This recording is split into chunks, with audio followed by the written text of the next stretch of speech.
Hello everyone, welcome back to my channel Tina blog. তোমাদের সবাইকে স্বাগত জানিয়ে আর একটা নতুন দিন নতুন একটা ব্লগ নিয়ে চলে এসেছি। আজকে দুপুরবেলা থেকে ব্লগটা শুরু করছি। শরীরটা আজকে একটু ভালো আছে তাই ব্লগটা করছি। গতকালকে তো কিছুই করিনি, সন্ধ্যাবেলা একটু ডক্টরের কাছে গেছিলাম, তো তার আগের দিনের ভিডিওর মধ্যে এই গতকালকের ভিডিওটা অ্যাড করে দিয়েছিলাম। যাই হোক, আমি এখন যাব হচ্ছে স্নান করতে। এই কয়েকটা দিন আমার শরীরটা খারাপ ছিল বলে আমি আর ভিডিও করিনি, তোমাদেরকে কিছু জানাইও নি। দেখছিলাম যে আমার এই ফ্রিজটা নিয়ে আমার যারা নেগেটিভ ভিউয়ার্স আছো, যারা কমেন্ট করো তাদের কথা না হয় ছেড়ে দিলাম, যারা আমার পজিটিভ ভিউয়ার্স আছো তারাও দেখছি যে বাজে কমেন্ট করছো। এটা খুব খারাপ লাগলো দেখে, কারণ সত্যি বলতে তোমাদের মাথায় এটুকু আসলো না যে এটা চিন্তা করলে না যে টিনা হয়তো তার বড় ফ্রিজটা রেখে বাড়িতে যে ছোট ফ্রিজটা ছিল সেটাও নিয়ে যেতে পারে। এটা তোমাদের মাথায় আসলো না। আমি যেখানে তোমাদেরকে বললাম যে আমার জিনিস চলে আসছে, আমি ভাড়াই নেব না কোনো কিছু, কারণ ভাড়া নিলে অনেকটা দাম পড়বে জিনিসের, আর নিজের জিনিস নিজের মতো করে ব্যবহার করার একটা ইয়েই আলাদা। তো সেটাই আর কি, এটা তোমরা ভাবলে না যে হ্যাঁ মেয়েটা বলেছে যখন তার তাই এটাও হতে পারে যে বড় ফ্রিজটা রেখেও ওর বাড়ির ছোট ফ্রিজটা নিয়েছে।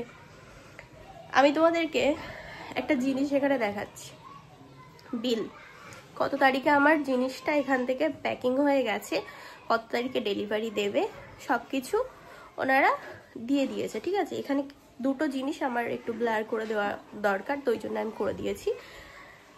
এবার আশা করি বুঝতে পেরেছো। আজকে যারা আমাকে ভালোবেসে আমার ভিডিও দেখে তারাও আমাকে বাজে কথা বলছিল এই ফ্রিজের ব্যাপার নিয়ে, যে ওর মা ওর কোনো জিনিস দেয়নি। আরে বাবা, আমার মা কেন আমাকে দেবে না কোনো জিনিস? আমার জিনিস আমি নিয়ে যাব, তাতে আমার মা বলো বা বাড়ির সবাই বলো কেন আটকাবে? আজ আমার গ্যাস ওভেন, ফ্রিজ, তারপরে টিভি, খাট, আলমারি যা আছে সবাই নিয়ে গেছি। যাই হোক, এইটুকু বোঝার চেষ্টা করোনি, এই যে এখানে থাকতো ছোট ফ্রিজটা, ঠিক আছে, ওটা নেই। আমার কথা বলতে এত কষ্ট হচ্ছে ঠান্ডার এর জন্য, বলার মতন না। তোমাদেরও কি এই বর্ষায় চুল পড়ার সমস্যা হচ্ছে? তাহলে এটা দেখো, দিস, আর এবার তোমরা দেখো টু দিস। আমারও না এই বর্ষায় অনেক চুল পড়ার সমস্যা হচ্ছিল। চুলে এরকমভাবে হাত লাগালেই চুল একেবারে ঝরঝর করে উঠে আসছিল। এখন দেখো একটাও চুল উঠলো না। অ্যান্ড বিফোর আর আফটারটা তোমাদেরকে দেখিয়ে দিই। আগে আমার হেয়ার একবার চিরুনি লাগালেই কতটা চুল উঠতো, আর এখন দেখো কত অল্প চুল আমার মাথার থেকে ওঠে। আমি তো এইসব ব্যাপারগুলো আমার একটা আর কি বন্ধুকে জানিয়েছিলাম, তারপরে না ও নিজেই আমাকে সাজেস্ট করলো, বললো কি জানিস তো টিনা, এরকম প্রবলেম আমিও ফেস করেছিলাম, তবে আমার এখন আর কি চুলের হেয়ার ফলটা কমে অনেকটা হেয়ার গ্রোথ হচ্ছে, তো তুইও এটা ব্যবহার করে দেখতে পারিস। আমি বললাম কি? তো ও আমাকে বললো যে ইউজ কর মামা আর্থের এই rosemary anti hair fall shampoo, আর এর পাশাপাশি আমি নিয়েছি হচ্ছে মামা আর্থের rosemary anti hair fall conditioner. ঠিক আছে, আমি বলবো যে তোমরা শ্যাম্পু ইউজ করবে তার একই কোম্পানির কন্ডিশনার ইউজ করবে, তাহলে চুলটা অনেক ভালো থাকবে। আর হ্যাঁ, এর মধ্যে আছে হচ্ছে রোজমেরি আর মেথি দানা। মামা আর্থের এই রোজমেরি অ্যান্টি হেয়ার ফল শ্যাম্পুটা কিন্তু ইন্ডিয়ার নাম্বার 1 হেয়ার ফল শ্যাম্পু। আর হ্যাঁ, মামা আর্থ এর আগে আমরা অনেকেই চিনেছি, এর সাথে আমরা অনেকেই পরিচিত, আর এর আগে আমি অনেক ব্যবহার করেছি মামা আর্থের প্রোডাক্ট, বাট এই শ্যাম্পু সম্বন্ধে আমার কোনো আর কি ছিল না। যাই হোক, আমি যখন আর কি আমার বন্ধুর থেকে পরামর্শ পেলাম তখন আমি বললাম আরে মামা আর্থের এটা তো নিশ্চিন্তে ব্যবহার করা যায়, কারণ মামা আর্থের প্রতিটা প্রোডাক্টই হচ্ছে made safe, dermatologically tested, all hair types. এটা তোমরা তোমাদের পার্লারে যাওয়া ও স্ট্রেটনিং হেয়ার বলো বা কার্লি হেয়ার বলো, যাই হেয়ার বলো না কেন, বা নর্মাল হেয়ার বলো, সব হেয়ারেই এই শ্যাম্পু আর কন্ডিশনারটা ইউজ করতে পারবে। তো ওই জন্যই। আর আমার এমনি পাতলা চুল, হালকা পাতলা, তো তারপরে যদি ওই অত হেয়ার ফল হচ্ছিল ওরকমভাবে যদি আমি ছেড়ে দিতাম তাহলে কয়েকদিন বাদে আমাকে টাকলা হয়ে যেতে হতো। তো তারপরে যখন থেকে আর কি আমি শ্যাম্পু আর কন্ডিশনারটা ইউজ করা শুরু করলাম, তো তারপর থেকে আস্তে আস্তে আমার হেয়ার গ্রোথ হতে শুরু করলো, হেয়ার ফল কমতে শুরু করলো। এবার তোমাদেরকে বলি রোজমেরি আর মেথি দানা আমাদের চুলের জন্য কি উপকারিতা দিয়ে থাকে। রোজমেরি হচ্ছে আমাদের মাথার যে ত্বকে, সেই ত্বকের রক্ত সঞ্চালন করে চুলের গোড়াটাকে মজবুত করতে সাহায্য করে। আর মেথি দানা আমাদের এই যে আগা ফাটা যে চুলগুলোকে, সেগুলোকে রিপেয়ার করতে সাহায্য করে, আর চুল পড়ার যে সমস্যাটা থাকে সেটাকে অনেকটা কমিয়ে দিতে সাহায্য করে। আর হ্যাঁ, কন্ডিশনার ইউজ করে তোমরা বুঝতে পারবে তোমাদের চুলটা কত সুন্দর সিল্কি, স্মুথ অ্যান্ড শাইন করছে। আর আমার না সব থেকে এই জিনিসটা খুব ভালো লাগে যে মামাআর্থ ওনারা আর কি এইটা চিন্তা ভাবনা করেন যে আমাদের সাধারণ মানুষদের কি প্রয়োজন, আমাদের ফেসের জন্য, আমাদের হেয়ারের জন্য, যে মানুষ কি চাইছে ওনাদের কাছ থেকে, কি প্রবলেম হচ্ছে না হচ্ছে, সেই জিনিসগুলো মাথায় রেখে কিন্তু ওনারা একটা একটা প্রোডাক্ট লঞ্চ করে, আর যেটা আমরা ইউজ করে সত্যি আমরা খুব ভালো রেজাল্ট পাই। মামাআর্থ তোমাদের কথাগুলো শুনে আরও নিজেদের প্রোডাক্টগুলোকে ইমপ্রুভ করে। তোমাদের নিজেদের কিছু সাজেশন থাকলে সেটা কমেন্ট সেকশনে দিতে পারো। দেখো, আমি তো খুব ভালো রেজাল্ট পেয়েছি, তাই আজকে আমি বসলাম তোমাদের সাথে এটা শেয়ার করতে। তোমরা যদি মামাআর্থের এই rosemary anti hair fall shampoo আর কন্ডিশনারটা বাই করতে চাও তাহলে চলে যেও mamaearth.in আর মামাআর্থের ওয়েবসাইটে। আর হ্যাঁ, অবশ্যই আমার এখানে যে কুপন কোডটা এখন তোমরা দেখতে পাচ্ছ, এই কুপন কোডটা TINA2025 বলে, এই কুপন কোডটা যদি তোমরা ইউজ করো তাহলে আরো 20% অফ পেয়ে যাবে। আর এগুলোর লিঙ্ক কিন্তু আমার ডেসক্রিপশন বক্সে দেওয়া আছে। এখন তো মামাআর্থের প্রত্যেকটা প্রোডাক্টই আর কি তোমরা পেয়ে যাবে অ্যামাজন, ফ্লিপকার্ট, পার্পেল, নাইকাতে। আর এছাড়াও বাড়ির পাশে যে নিয়ার বাই অফলাইন স্টোরগুলোতে আছে সেগুলোতেও এখন অ্যাভেলেবেল হয়ে গেছে, তো বাই করা এখন কোনো ব্যাপারই না। তাহলে আর ভাবছো কি? আমি বলবো এক্ষুনি যাও, আমার ডেসক্রিপশন বক্সে প্রোডাক্টগুলোর লিঙ্ক দেওয়া আছে, বাই করো। আর তোমাদের যে চুল পড়ার সমস্যাটা আছে সেখান থেকে তোমরা ঝটপট করে বেরিয়ে আসো। সামনেই পুজো, ভালো মতো সাজতে হবে। চলো চলো চলো। এই যে বড় আয়নাটা, এটা আমি নিইনি। এটা তোমার যেহেতু কাচের জিনিস, যেতে গিয়ে ভেঙে যেতে পারে, ওই জন্য ওকে বাড়ি রেখে দিয়েছি।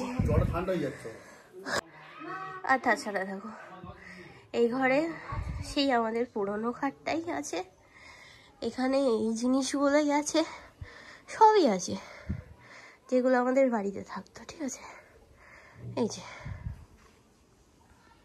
এই যে আজকের মেনু: পেঁপে সিদ্ধ, আলু মাখা, ঘেটকুল পাতা বাটা।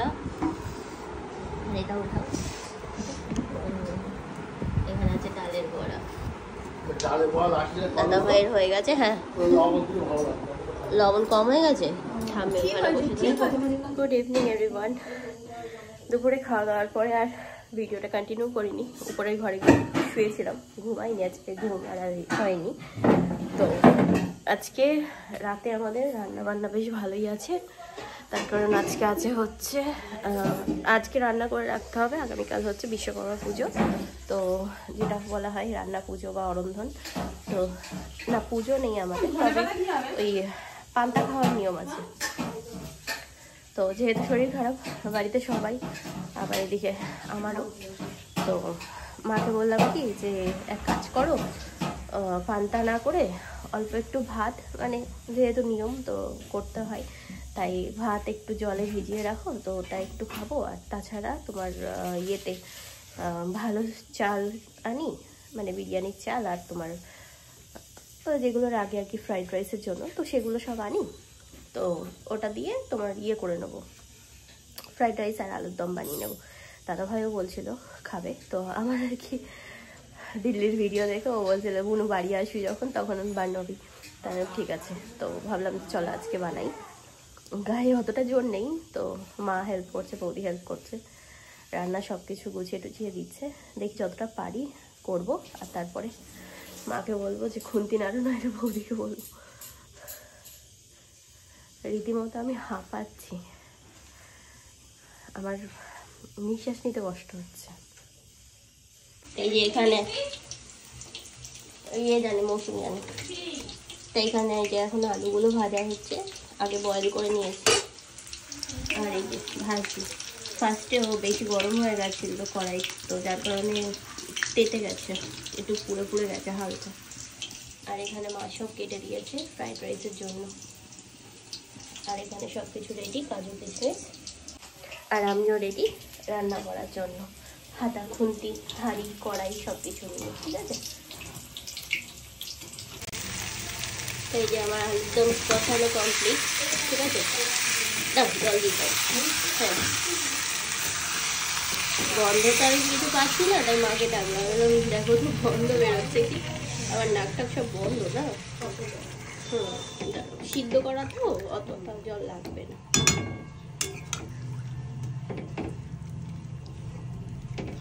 ওটা একটু হবে। এখানে এখন এই যে রাইসটা করবো। বিস্কুট দিয়ে খেয়ে নিয়েছিলাম। গাজর ভাজা ভাজা কি গাজর ঘি আর ইয়ে দিয়েছি, তো বলে রিফাইন্ড তেল। আর পনির বেশি ছিল বলে একটু বাটার পনির করে নিচ্ছি, তার মধ্যে একটু ধনিয়া পাতা হয়েছে। তাই যে হয়ে গেছে আমার রান্না বান্না কমপ্লিট, ঠিক আছে। রাইসটাও হয়ে গেছে।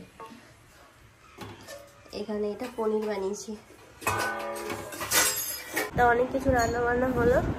এই বসেছিলাম, বসে একটা ব্র্যান্ডের আর কি তোমার কাজ করে দিয়েছি। ওনার আর মনই পুষাতে পারছি না, বারবার করে ইয়ে করে যাচ্ছে। যাই হোক, তো আবার ওনাকে এডিট করে দিলাম ভিডিওটা। এখন খেতে বসবো, খাওয়া দাওয়া করবো, রাত হয়ে গেছে। খেয়ে দিয়ে নিয়ে তারপরে আবার সকালে দেখা হবে, কথা হবে। তাই যেখানে আছে হচ্ছে ফ্রাইড রাইস, এটা হচ্ছে তোমার গরম ওই তোমার কি বলে আমের টক, ঠিক আছে। এটা হচ্ছে পনির সবজি, পনির বাটার পনির বানিয়েছি। আর এখানে হচ্ছে আলুর দম। তাই যে এখন চলে এসেছি উপরের ঘরে, গরম জল খেলাম। আর ওদিকে ঠাম্মিকেও গরম জল করে দিয়ে আসলাম। তো ওষুধও আমি খেয়ে নিয়েছি।